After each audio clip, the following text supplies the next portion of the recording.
I think I speak for everyone when I say that 2020 was not a great year. But the one thing that did escape the dumpster fire that was 2020 relatively unscathed was music. I think there was a lot of good music released, and I think there was a lot of great music released, which is what I want to highlight in this video, as you can see by the title. So, yeah. Just some quick prefaces. I do realize it is a bit late to be talking about the best albums of 2020 because it is like the middle of February. I did want to make this video earlier. I was planning on making this video around early January, but a little thing called systems programming decided to rail me instead. So I've been spending the last 7 weeks in my room coding, spending around 30 plus hours on this one class. It's not been a fun time, but better late than never, so yeah. And another preface, this is my first YouTube video, so I don't really know what I'm doing, but I figured YouTube would be a cool platform for me to share my opinions on music because for the last maybe 4 or 5 years, I've been listening to like a lot of music, and my music taste has really expanded. Just last year, I think my Spotify Wrapped had around 130,000 hours logged, which is like the equivalent of over a month of music, which is kind of crazy because it doesn't even take into consideration like the time I spend on SoundCloud or YouTube listening to stuff I wouldn't be able to find on like normal streaming services. So yeah, when you listen to this much music, you tend to form a lot of opinions. So YouTube is like has a good niche for music related content, so I figured I would give it a shot, just for fun, see where it goes. So before I get into my list of my top 20 albums from 2020, I do want to give a little shout out to some albums that I would consider honorable mentions, albums that didn't make my list, but I really enjoyed. And in no particular order, we have Limbo by Amine, then Apollonio, I don't know how to say it, by Amar Apollo, then Wichito Rico by Boy Pablo, then the EP by JPEG Mafia, and then Shoot for the Stars, Aim for the Moon by Pop Smoke. I've never really been a fan of Pop Smoke, but listening to this album made me realize why people are so into him and into his music. Like, the dude is pretty versatile. Rest in peace.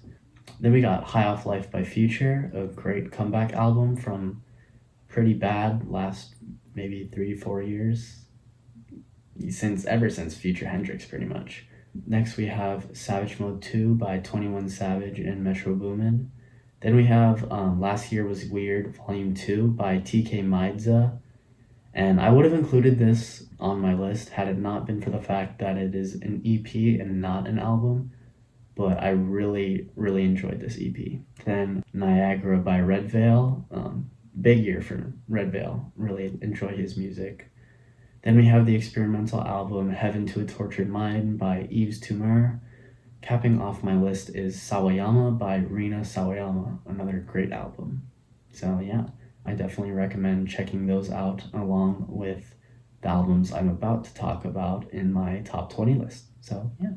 Being that there are 20 albums on this list, I don't think I have time to talk in depth about each and every one. So what I think I'm gonna do is as the list progresses, I'm gonna talk more. So I'm gonna start out like just kind of giving brief summaries, and then as the list goes on, I'll probably just give more details about the albums, what I like about them, and my opinions on them. So yeah, let's jump right into it. Number 20, starting off our list, we have Lil Uzi Vert with Eternal Atake. I think this was a great album, and it dropped like right before everything kind of hit the fan. So it has sort of a nostalgia, even though it wasn't released that long ago. It's just a good vibey album. There's not really much more to say than that. My favorite song off the album definitely has to be Prices. I really enjoyed the Travis Scott Way Back sample on that. Number 19, we have Orca by Gus Dapperton. I think this is his best and most fully fleshed out album. I think there's a lot of great moments on this album. My my favorite song on this one has to be Medicine. Number 18, we have How I'm Feeling Now by Charlie XCX, another huge year for her. This album was great. It's like a quarantine styled album, and yeah, she continues to just kill it in hyperpop, I guess is what people are calling that genre. But yeah, love the album. Favorite song on it definitely has to be Enemy. Number 17, we have Hey You X by Benet. I really enjoyed all of these songs because I think there were a lot of great bass lines on this. Favorite song has to be If I Get to Meet You. There's like one part of the song, maybe towards like the 2/3 mark, where right before it goes into the chorus, where there's like this little jangle of bells that I really enjoyed. I don't know why, it's like really subtle, but tickled my fancy, I guess. Number 16, we have Man on the Moon 3 by Kid Cudi. As a Kid Cudi fan, this album really made me happy. I think this is his best project or best solo project, not including Kids See Ghosts, because that was great. But I think this is his best solo project since Man on the Moon 2. And it kind of returns to that level of production and level of artistry. And unlike the first two, it's not all about him being a sad boy. Even in one of his songs, I forget which one it is, but he was like, I'm not just some sad dude, which seeing Cudi's personal growth in the media as well as in this album really made me happy. And I know a lot of people are comparing it to Travis Scott's style because it is sort of like him. Like, just to go on a tangent, I think it's really cool that, because Kid Cudi, like, inspired Travis Scott's style, and then years later, he's drawing influences from, like, the style he created. So I think that's really cool. It kind of comes full circle. But I don't think that it was a straight Travis Scott ripoff. I do think that he was able to put his own flair on it, which made it really enjoyable to listen. At number 15, we have Run the Jewels 4 by Run the Jewels. Every single song on this album is a banger. It's just constantly in your face. I love the themes that they portray in this. It's pretty similar to previous themes that they've explored, but like it's not stale. I think my favorite song has to be the closing song, A Few Words for the Firing Squad. There's a saxophone in that song that just, your boy likes a good sax. At number 14, we have the queen of songwriting, Fiona Apple, with her album Fetch the Bolt Cutters. This album was great. It was very powerful. You could definitely feel the vibes. That's a weird saying. You can definitely feel her vibe coming from it. And honestly, Fiona Apple's like Frank Ocean. Like, she'll come and drop of like a really good album and then just disappear for 6 years and no one will know what's going on, and then she'll just come back and drop another great album and then disappear again. So this was a good comeback from her, I want to say 5-year hiatus. I don't really remember when her last album dropped. She definitely delivered with the album. It's just great. I think my favorite song definitely has to be Cosmonaut on it. It's a great song. Number 13 is going to be quite a controversial choice. Number 13, we have Playboi Carti's Whole Lot of Red. And before you go, oh, that wasn't a good album, he sounds like a demonic vampire. That's the point. That's the point. He's supposed to sound like that. That's the whole point of the album. God. I am planning to make a separate video discussing that because I think this was a great album that received a lot of unnecessary and undeserving hate. I know it got bashed really badly. And honestly, at first listen, I wasn't that into it, but listening to it more, it had the potential to be better than Dial It. I don't think it is, but I think it is better than his self-titled debut. Favorite song is definitely Stop Breathing. The energy on that track, crazy. It's crazy. Like, when concerts come back, it's gonna be, his concerts are gonna be wild. It's gonna be a fun time. At number 12, we have What Could Possibly Go Wrong by Dominic Fike. I think this is his first full-length studio album, and he definitely delivered on it. There was not a song that I didn't dislike, except for maybe the Chicken Tender song. It's a good song, but whenever I hear him saying Chicken Tenders, it throws me off a bit. I don't know why. But other than that, it's a great album. Favorite song is Politics and Violence on this one. I really like the transition into the second half of the song. At number 11, we have Biba Doobie with Fake It Flowers. I think this is also her first full length studio album, although I'm not quite sure because I know that she does have quite a few projects out besides this one. But I think that this is her best project she's put out just because it is a very, very intimate and open album. She talks a lot about her personal struggles and her personal life on this album, and she doesn't do it in like a weird way. She definitely maintains her style of music. I think my favorite song on this one definitely has to be Charlie Brown. Although it may not seem like it, it is a very, very intimate song. I think one of her most personal songs on the album. And it may not seem like it just because of how noisy it is, I guess, in a way. But the song is basically about how I guess she got like a Charlie Brown tattoo in her arm or something, and she talks about how she got it because it's like supposed to help her with self harm. So yeah, it's a pretty deep song, but it is a great song nonetheless. At number 10, we have another slightly controversial choice. We have Nectar by Joji.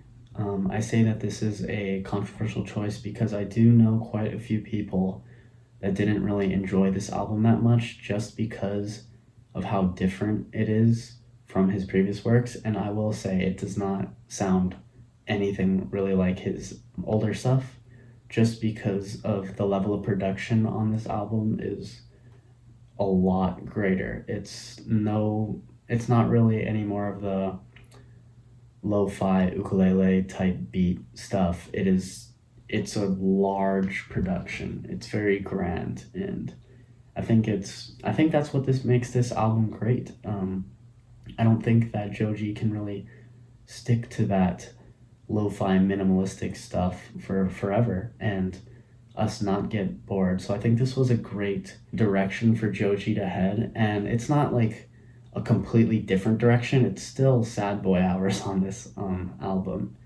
My favorite song on this album definitely has to be Normal People featuring Ray Brown, just because he is throwing it back to Green Echo. And if you've never heard of Joji's Green Echo or Chloe Burbank stuff, you should definitely check it out. I don't think it's on regular streaming services. I think you have to go on YouTube or SoundCloud for it. But it was made before his In Tongue stuff, and it was like made right after his transition from Filthy Frank, and I think it has some pretty great songs and pretty great moments from it. So if you're into his more lo-fi stuff, definitely check those out. At number 9, we're finally in the single digit territory. We have Chip Chrome and the Monotones by The Neighborhood. I really enjoyed this album. Originally, it was lower on my list, but then they came out with the deluxe version, which it bumped it up a bit because I think there were 4 new songs they put on the deluxe, and all 4 were really, really good. And my favorite song actually comes from the deluxe. It is The Shining. I really liked all the guitar riffs on this album were really good. Yeah. Without the deluxe, I would have to say my favorite song would have to be Devil's Advocate, which is another great guitar riff. I feel like it definitely is a more complete album than their previous stuff. I'm not saying that it's necessarily better, but it definitely feels more of a complete album just because I can see like what they were going for with this album with the character Chip Chrome, I'm assuming. The dude with silver paint. It's really complete, which I really like about it. At number 8, this has a special place in my heart. We have No Pressure by Logic. being a Logic fan from his earlier stuff, it was hard to take all the Logic slander. And the sad thing about that is that I literally could not defend Logic because he deserved the slander. You're a biracial. It's biracial rapper. In black and white, biracial, white, black and white, biracial, a black father and a white mother. That was what was hard about hearing all this stuff about him, because he was not putting out good music. To see him go from his Under Pressure stuff, then his Incredible True Story, and then even Bobby Tarantino was pretty good, and then it just got really bad. It got real corny real quick with Everybody and Supermarket and Bobby Tarantino 2 with that Rick and Morty feature. That hurt to listen to. I didn't that hurt me. So when I heard that this was going to be his last album, I prayed. I prayed that this was going to be a good album because I'm a fan of him, so I wanted to see him succeed, and I know that he is capable of putting out good music. And lucky for me that he did. This album was great. I think this album was the best way he could have gone out, because it's still kind of corny, but it's not to the level of corniness where it's like unlistenable. It's like kind of a cute level of corny, because like the song A to Z, I will admit it's a pretty corny song, but it's not like overwhelmingly corny. Like I can still listen to it, like it's enjoyable. He has a lot of very intimate moments on this album as well, talking about how basically all the hate he's got made him not want to make music anymore, which I think is kind of sad. I'm happy for the man to go out on such a good note. And I think he's like Twitch streaming now, or he has like a deal with Twitch or something. I don't know. But yeah, happy for the dude. Favorite song on this one definitely has to be the No Pressure intro. Just hearing the Talia voice when I first heard this album, I knew it was gonna be a good album. And then when he said it's produced by No ID, I was like, all right, this is the Logic. This is the Logic I know and love. He's back. At number 7, we have What's Your Pleasure by Jessie Ware. I love this album. If I were to describe it in 2 words, it would definitely have to be MILF energy. Like, I don't know, something about it. It's like a sensual record, but also bad bitch vibes from it. If the bad bitch in question was like 55. Favorite song definitely has to be In Your Eyes. Not really much more I can say about it. At number 6, we have an album that I initially forgot about when making this list. We have Kid Crow by Conan Gray.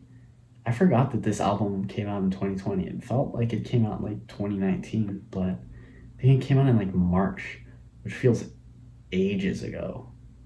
Time in 2020 was all messed up. I don't know what happened there, but I've been a fan of Conan Gray since his first EP. I think it's called Sunset Season or something. The dude has a really good voice, really talented. My favorite song on this one definitely has to be Heather, which I know is like the popular choice, but it's a good song. It's a really good song. At number 5, we have Punisher by Phoebe Bridgers. Initially, I was never really a big Phoebe Bridgers fan.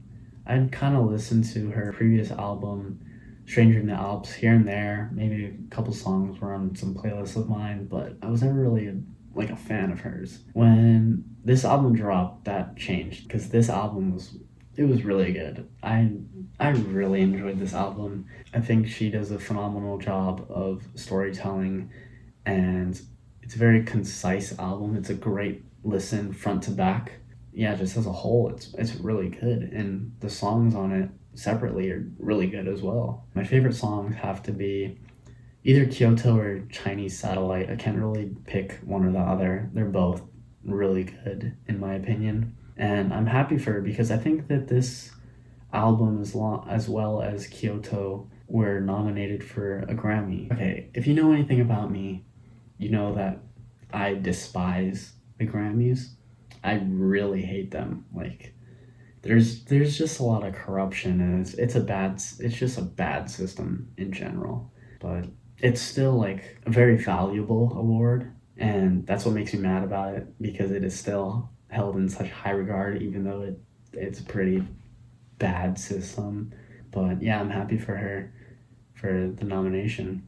At number 4, the Grammy goes to After Hours by The Weeknd. I hate the Grammys so much. Okay, if this album was nominated for the Grammys, it would have swept. It would have taken Album of the Year. It would have taken Song of the Year. It would have taken R&B Record of the Year. Probably some more stuff. It would have destroyed the Grammys, but no, they had to not nominate him because he performed at the Super Bowl, which was a great performance. I really liked the Super Bowl performance. It reminded me of Tyler the Creator's performance of New Magic Wand at the Grammys, with just like all the little clones of himself. My favorite song on this one has to be Repeat After Me Interlude, just for the fact that it is his most toxic song on the album. If you're a Weeknd fan and you've listened to some Weeknd stuff, you know that this man is a menace to women. Like, he may not be the king of toxicity, because that goes to Future. I feel like even people be like, well, why you don't get with your baby mothers? You got six baby mothers to pick from, to choose from. Why won't you pick one of them? If I choose one, the other one's gonna get mad. But he's like the prince of misogyny. Yeah, great album. Should have been nominated for the Grammys. At number 3, we have my personal pick for Rap Album of the Year. We have Alfredo by Freddie Gibbs and The Alchemist.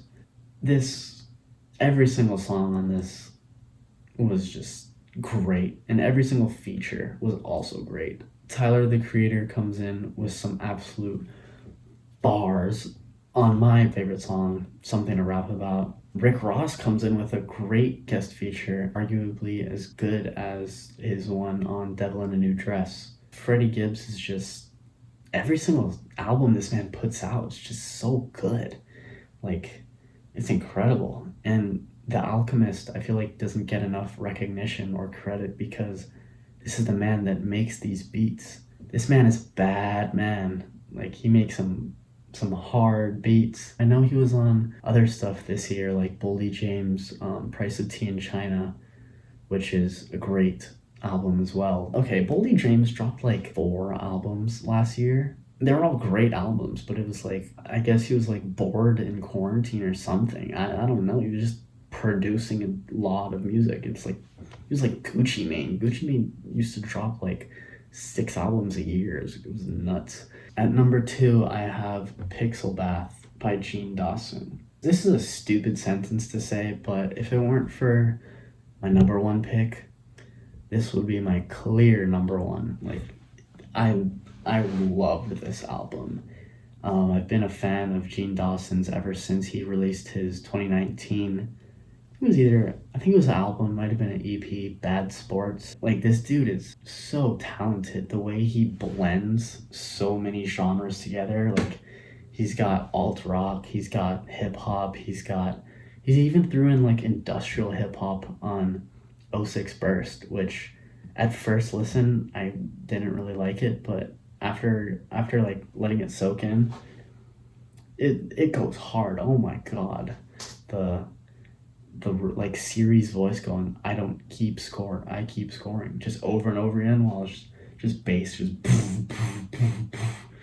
it makes me want to go very fast on a freeway and crash. Yeah, this album is really good. Like, I remember listening to his first single that dropped from it. I don't really remember which song it was, but I remember listening to it, and it was like, I was like, this album's gonna be good. And then another single dropped from it, and I was like, this album's gonna be good. And then another single dropped, and I was like, this is gonna be the album of the year. Like, this is crazy what this dude is doing. The best way to describe this album is if Speeding Bullet to Heaven was really good instead of really bad.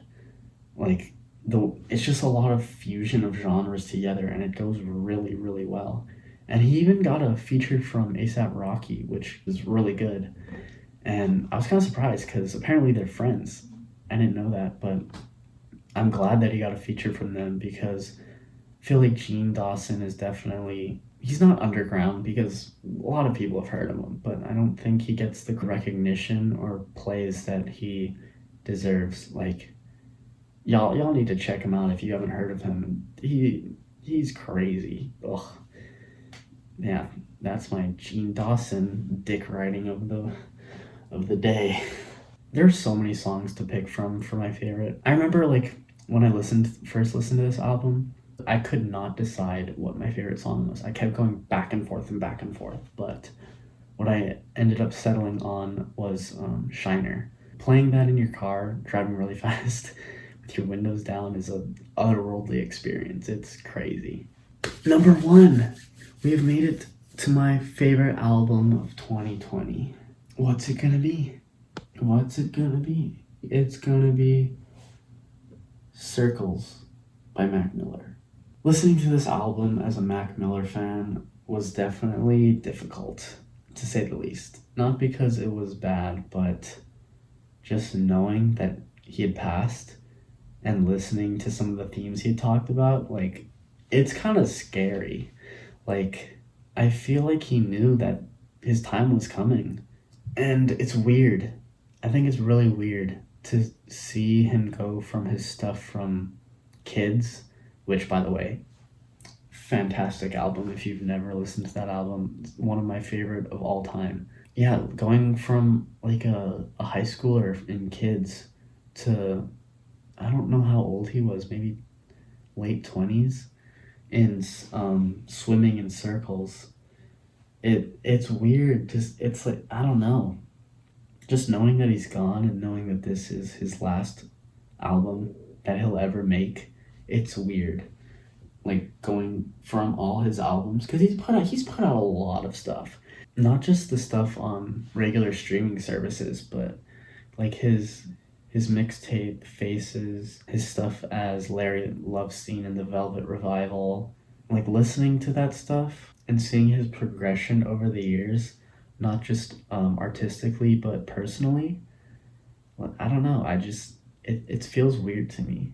The one thing I love about this album is that I think this is the closest you can get to perfection with a posthumous album, because posthumous albums are very hard to make, because there are a lot of not good posthumous albums, and I'm not going to name names because I know their fans are not going to be happy with that, but it's hard to get right.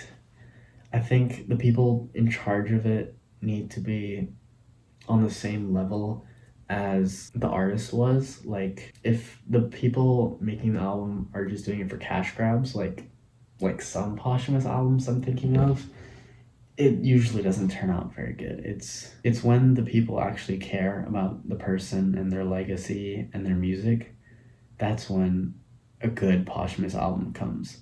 Like, I think a posthumous album is coming from the late rapper MF Doom, and I know that his family and the people in charge of that really care about his music and his work, so I know that is probably going to be also a very good album, and I'm very excited to listen to it. One of the hard parts about it is that you have to work with what you have. Like, the artist isn't there to provide new vocals, new lyrics. Like, you have to take what you have and try to, like, take it in the creative direction you think that the person would want it to go in. It's kind of like throwing darts in the dark. So you just kind of have to take your best guess and hope that it is similar to what they would have wanted. And I think that on Circles, they got it completely right. Like, listening to the whole album, it does not sound like a posthumous album. It sounds like a complete album by Mac Miller. My favorite song definitely has to be Good News, because of just how intimate it is and how self-reflective it is. And it's definitely a good insight to where his mind was at before his unfortunate passing. Yeah, I remember, like, when it came out, it was sweating through my eyes.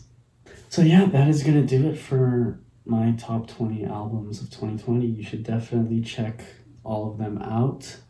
Give them a listen, as well as my honorable mentions list. I think they're great albums. That is going to do it for my first ever YouTube video. Thank you for watching. Hit that like button hit that subscribe button. Leave a comment if you want about what albums you would have included in this list. Yeah, other than that, I don't have much to say.